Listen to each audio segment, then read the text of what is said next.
1, 2, 3. While our weekly shows are edited to time for broadcast on public TV and community radio, we offer to our members and podcast subscribers the full uncut conversation. The following is from our episode, Where Do We Go From Here? Frontline Activists Talk Election 24 Takeaways. These audio exclusives are made possible thanks to our member supporters.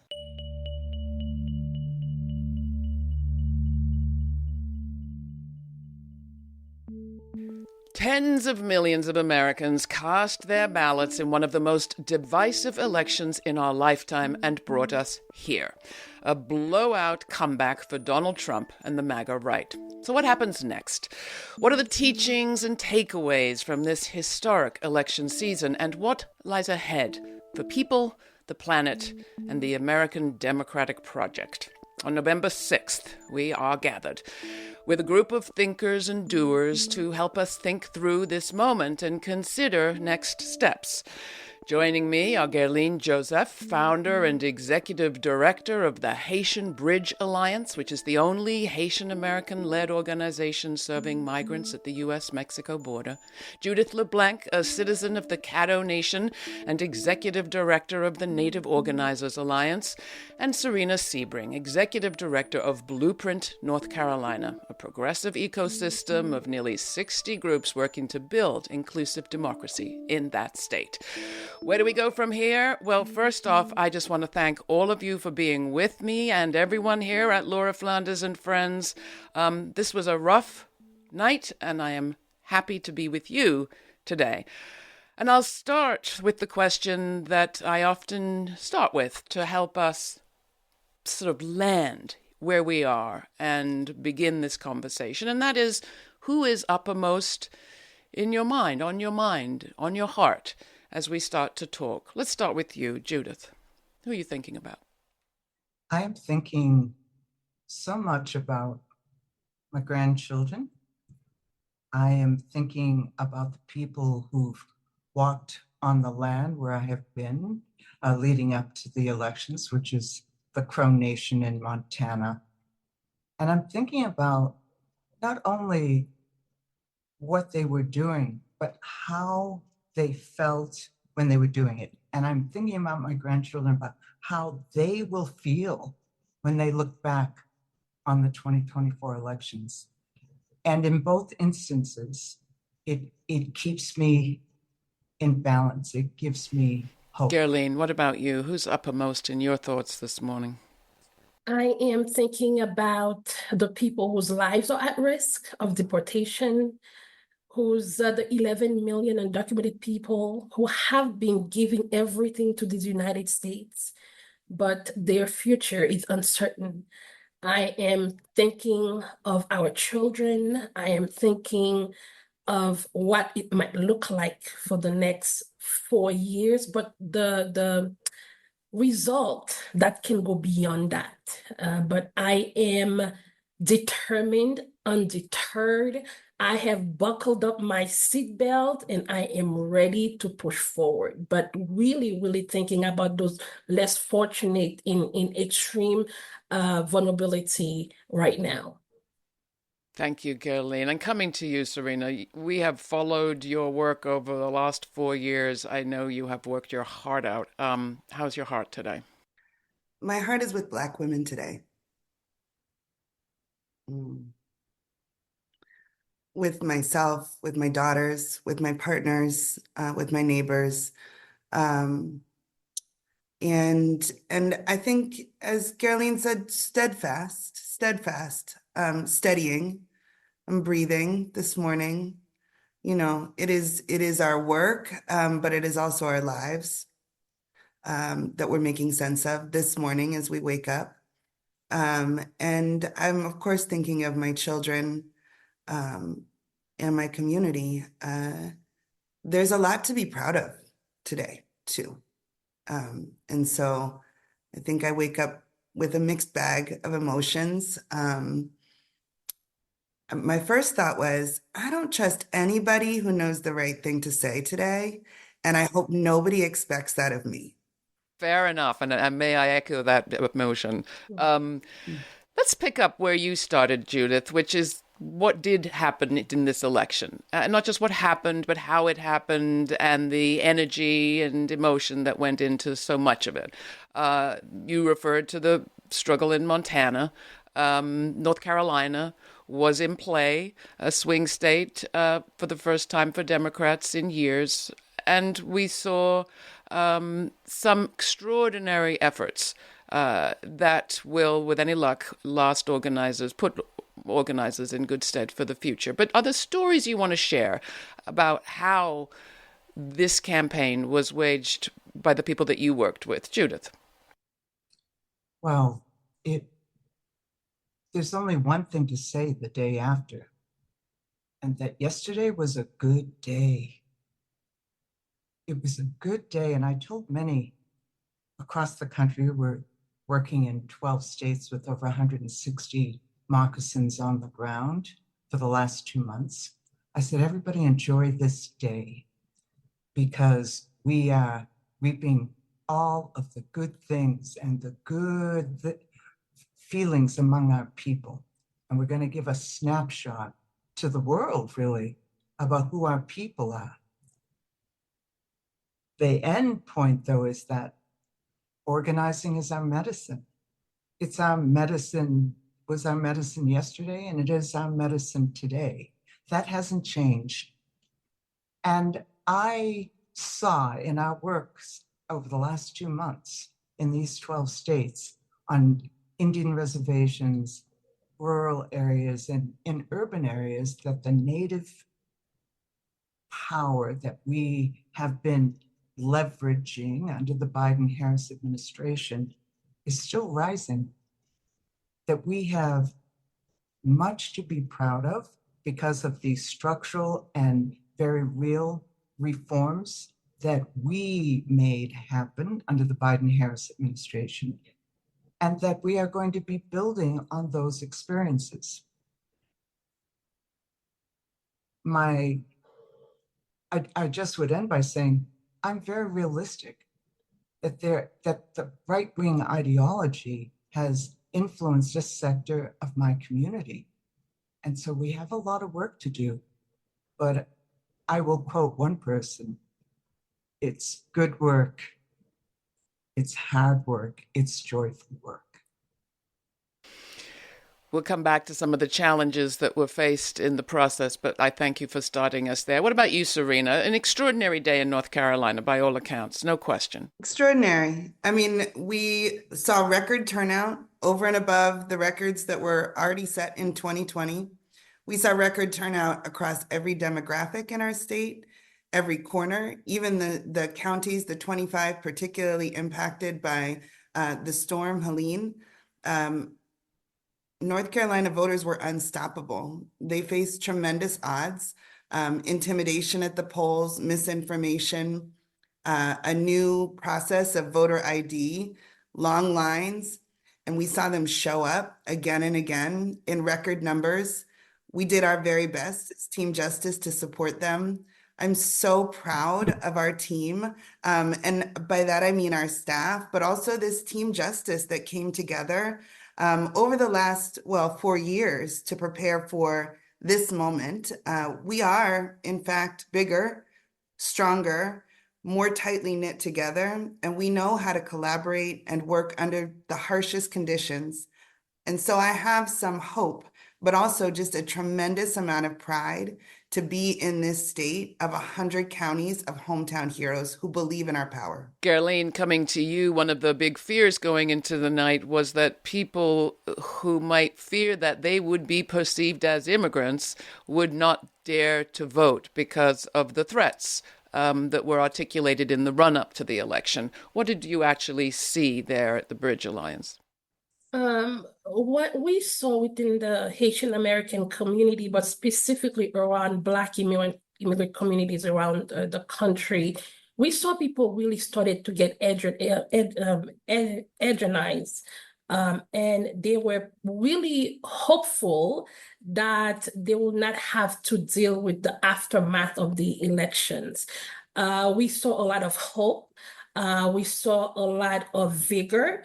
But throughout the night, I started seeing texts and messages of people feeling discouraged. But we also saw people giving them boosters, saying, no, please don't be discouraged. This is just another step in the fight. And now, as we are looking into the United States, specifically as Black people and Black immigrants, how are we going to move forward? The level of potential harms that is staggered around Black immigrants, around Haitian immigrants. And we saw days leading to the elections how they doctored fake videos to show undocumented Haitians going to vote. And we understand very clearly that we are in a time where we need to bring our communities together. This is the time that myself, Serena, Judith, and others, no matter what our home base is, to come together and really push forward. Our lives depend on it. Our ancestors deserve it. Our next generation deserve it. I will be honest with you, Laura.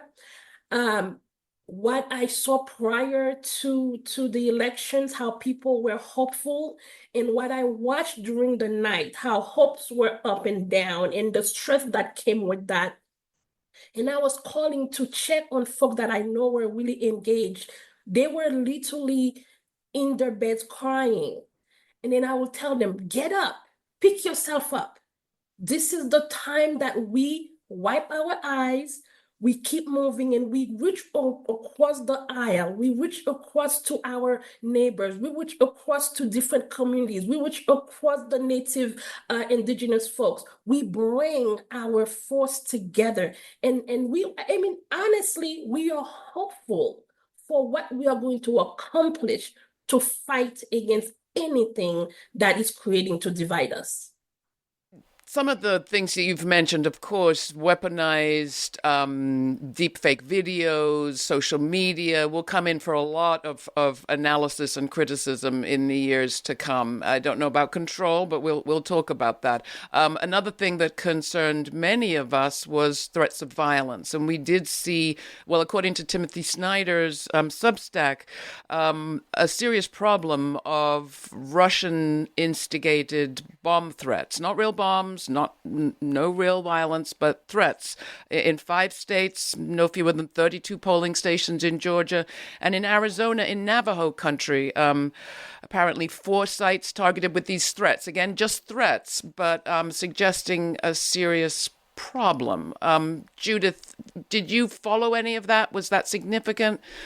Do you feel like that's something that we should be paying attention to? I think one of the characteristics of the last 4 years since the last Trump administration has been a dramatic escalation of threats, not political violence, but the threat of violence. And that is enough to suppress the vote. That is enough to disrupt the organizing that is so necessary. And the phone threats, when you look at where they were called in, on Navajo, in Arizona, in Georgia, Philadelphia, a number of places, exactly, where Black and Native voters were the margin, were the margin of victory for either side. And the truth is that we have to understand that those are the kinds of disruptions that we will face not only in the next 4 years, but we've always faced that. You know, it's not a new phenomenon, but I think that community safety and how we organize to help people stay in balance, to walk, as the Navajo say, in beauty, where you're 360-degree aware. We have been living that. We have been living like that. But now we have to be even more discerning, because the politics of division will not go away until this system is a much more deeply democratic and economic system. On Navajo, for example, Fort Defiance, we got calls early in the morning saying there were no paper ballots. Then we started getting calls in Apache County. That was the decisive county where we had a 60% voter turnout in 2020. And the Navajo Nation had to take action, file a lawsuit for emergency remedy, and then those bomb threats started coming in. So when you're outside on Navajo at this time of year, it is cold. And people were standing, and people all over Indian country, no matter what state, heard about it, saw it in social media, and emergency calls are put out to go to those lines in Apache County, which are very remote, and bring blankets and food. And to me, that shows the power of our organizing. Serena, one of the fears that we heard raised the last time we spoke with you and your colleagues in North Carolina was that you would see the threat of political violence in the form of armed militia, Proud Boys at polling stations, that kind of thing. Did those threats materialize, that effort at intimidation? Not in the way that they did in 2020. So we saw a different kind of threat at the polls. There were certainly threats of violence. We heard through the hotline results of voters who were threatened with physical violence in line, but also just aggressive electioneering. And we move in a time of political violence. So for many voters, it was difficult to tell the difference between, fervent electioneering and when there was a white supremacist threat. And unfortunately, that's maybe because there's not much difference between the two in this time. But I think, we also saw the lessons that we learned in 2020 about how to keep ourselves and our communities safe really pay off. So when Judith talks about community bringing food and blankets, we saw some of that same beauty of community show up across the state with DJs, choirs that came out and sang to voters in line, all manner of fish plates and macaroni and cheese that were shared in the counties where we knew there would be long lines. And also the best of us show up at the polls to wait in those lines. Well, we're going to talk just a little bit more about threats, and then we're going to get to how do we address, what do we do to move forward, and what are some of the learnings. But I do have to ask you, Guerline, you and your organization was part of a citizens' lawsuit against Trump and Vance around those accusations of Haitian immigrants in the Springfield, Ohio area. What happens to that lawsuit now? Can you tell us any more about it? And are you personally concerned for your and your organization's safety? Laura, we have been under extreme attack since the whole thing began with Ohio, and understood very clearly that the whole story was created to destabilize the moment. We did file criminal complaint against both former President Trump and Senator Vance for the level of potential hate crimes that we saw starting in Springfield, Ohio, where they had bomb threats almost every day. They were forced to close their schools. Children were afraid to be in school. They were closed to put hospitals and banks in high alert. So we did step up, and we did file the complaints because we clearly understood that no one is above the law. And people with extreme power must be held accountable, especially when it comes to extremely vulnerable populations. So as of right now, we are continuing to see what is next, and we are going to continue to hold people with extreme power accountable because there is no other way to do that. We clearly understand that as we are moving forward to President Trump, Vice President Vance administration, what that will look for us as a community, where we were forced to close our offices, we were forced to pull down our hotlines, we were doxxed both personally and as a community and the organizations. We had congressional members in Louisiana making extreme violent comments, not only about the community, the organization, but us as people, saying that if Trump wins, we need to pack up. I cannot say the words that they use, but we need to pack up and leave the country before January 20th, 2025. But this is my country. As a Black woman in America, I know how to fight. And as a descendant of freedom fighters, that is what I am ready for. So yes, the fear is real. Yes, the threats coming from people who hold extreme power is real. However, we stand strong and we'll push back against that. We clearly understand, Laura, that no matter who is in the White House, they're not coming to save us. We have to fight to save ourselves. It could have been easier depending on the outcomes, but I'll be honest with you. The fight for freedom, the fight for continued dignity and compassion, that's what we are fighting for. We are fighting for compassion. We are fighting for justice. We are fighting for dignity for all people.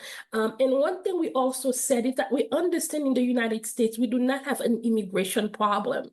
We have a problem with Black and brown immigrants because President Trump made it clear during his first term that he did not want people coming from Haiti and Africa and other S1 countries, and he will welcome people from Norway who happens to be blonde hair, blue eyes. So we clearly understand where we stand. That's why we must come together to push against those false divisive narratives and stand on justice and stand on love. Our fight is for love. Our fight is for compassion and dignity. For people that don't know what the term doxing, what does it really mean, Guerline? Doxing is when people will put your life at risk. They will publish your home address and they will tell people if things don't go a certain way, they know where to go. So that created a lot of fear within the community. Our staff, our teams were afraid to even go to work. That's how serious it was. So we have to gear up for potential attack, but we know that now that we are moving into the new administration, that common sense will actually be brought forth and that we can continue to do our work. But our staff is under attack and they are fearful. So we are really asking for everyone to join us in making sure that our community is protected. So we have about 10 more minutes max, and we need to address two different things. This is a Frontline activists group, and I appreciate that your work is not at the level of political punditry and at the level of party politics. But I do want each of you to address what you would be your message, perhaps, to the Democratic Party, and drawing on your, conclusions from this election. And then I want to talk about this question of political violence, the climate that we'll be in starting next year, the difference that it poses or doesn't, and what are some of the tactics that have been used globally and around the world and in this country to nonetheless build towards democracy, bring people together, and to make those who wield the threat of political violence pay a price for that. We've had some discussion of that on the show. There are some clear lessons to be drawn from other countries. All is not lost, as you've all said so beautifully. But first off, advice to Democrats. Serena. I would say listen to this moment. Take it in, really, really, and let's learn from it. Let's learn what we invested in, what opportunities were missed, and what we can do differently for more of us together next time. I think that this is, just to be honest, this is a mixed moment in North Carolina, right? We did see a crisis averted at the level of our governor. And so I don't want to lose that as much as we have to acknowledge the impact of a Trump victory at the presidential level. Yeah, so Josh Stein, the former attorney general, will be the first Jewish governor of North Carolina. Yes, and what we did not do was elect the mini Trumps that were slated at some points in this race to win both our governor's office and our state superintendent's office. And those are victories of the people. But the Democratic Party should listen to what the people in North Carolina and the South are saying and not play this swing state game again, because I think we can see it did not work. Yeah. Judith. Well, I would say organizing is our medicine. It's our medicine in Indian country. It's the medicine all across Turtle Island. The Democrats have to learn about what real organizing is. It's about relationship building. And politics and elections are not an inside game. You know, the Democratic Party runs campaigns as though it's an inside game. It's not. We're talking about moving majorities. And if the Democratic Party does not rely on the organizers who we represent to move majorities, they're going to be losing on and on and on. Guerline? As an independent voter, and clearly understand that the organization that I represent is completely nonpartisan, and we don't do anything regarding politics per se, other than holding people accountable. But one thing I will say as an independent voter, I think that the Democratic Party continues to take our votes for granted, continues to take immigrants' votes and Black votes and Indigenous votes and people of color's vote for granted. And as Judith mentioned, they are not valuing our organizing. They are not really investing in local organizing to make sure that people are where they need to be. So I do pray that this is a lesson learned, and that they understand that our votes really matter, and that taking us for granted cannot continue to be the norm. So as we move forward, we do hope that they center those realities. That it's really, if you look at how it has been going on, especially for immigrant communities, we have always been taken for granted. You don't have any other choice but to, right? So this is definitely a lesson learned, and we do hope that they will change how they're moving forward, and really understanding how crucial independent voters are, and how critical that local communities, underserved communities, they need to address the needs of those communities, not just come when they need the vote, but really address our issues. And Oprah alone won't do it for you. Let's close with next steps. I'm thinking of what Maria Stefan and others have written and said on our program about what has happened in other countries that have emerged from autocracy, have beaten back autocratic regimes, Chile, South Africa, the list goes on. They talked about bringing exposure to threats locally, to refusing to buckle under, humanizing victims, telling the stories of who is suffering in this moment, mobilizing diverse coalitions. The more diverse, the better. And using boycotts and other perhaps economic means to exert a price on those who deploy violence and threats. Also amplifying facts, countering disinformation. Those are the sort of 5 basics that they've been laying out. We will certainly go back to looking at that reporting. But what would be your next steps? Judith, let's start with you. The next steps are very, very clear. Number 1, we must recognize and lift up and honor everything that we've done up until yesterday. That's a first step, to be aware of the power that we hold when we're organized.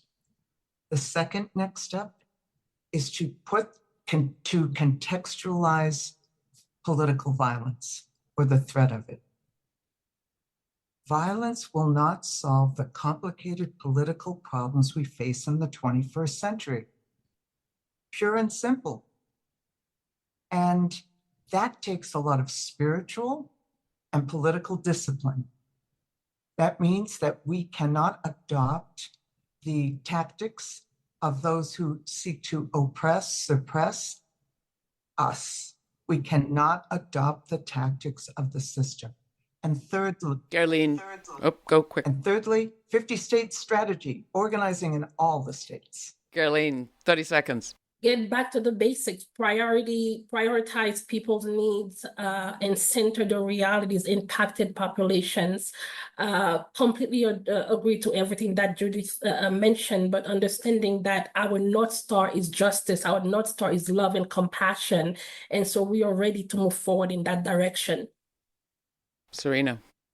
I think that our next step has to be assessment, has to be a real careful study of what exactly happened in this cycle, and not a rush to reaction, and not a let's lie down and give up the ghost. Like we have to, and we are capable of learning and growing stronger in this moment. And I think that's what we must do, and take our time to do that. Finally, we ask at the end of every episode of Laura Flanders and Friends what we think the story will be that the future tells of this moment. I feel as if turning point is perhaps an overused phrase, but let me ask you, what do you think is the story the future will tell of now? Guerline? I think that the future might say that we were not ready for a woman of color to lead us into the next step.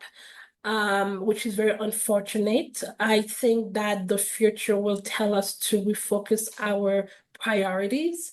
I do believe that history will judge us harshly, especially when it comes to our children, the next generation, LGBTQ, and other people who are fighting for a better life. But I also believe that there are possibilities that are coming up in how people can change. I believe in the power of change. I believe in not being discouraged. I believe in possibility. So I believe that the future is still bright, and we might have to work 10 times more, but the future is still bright. Thank you. Serena? I think that the future will look back and hold us accountable. And I welcome that. I know that we, in my partnership, on my staff and myself, did the best. We brought our very best here. And so all we can learn is about how we can bring more. And I believe that the future will see that we have learned lessons and grown stronger over time. Judith, you get the last word. The story will be about resilience. It will be a story of how we face difficulties, and our power and our began to rise, our strength, our spiritual belief systems guided us to look to the horizon for the strategic way to get there. We will use discernment, and discernment breeds resilience. Judith LeBlanc, Serena Sebring, and Guerline Jozef, thank you so much, all of you, for joining me. Thanks for taking the time to listen to the full conversation from our episode, Where Do We Go From Here? Frontline Activists Talk Elections 24 Takeaways.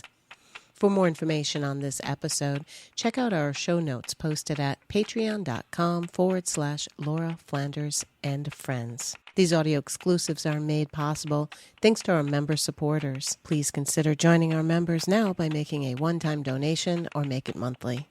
All the details are at lauraflanders.org. Thanks again to all our member supporters, and thanks for listening.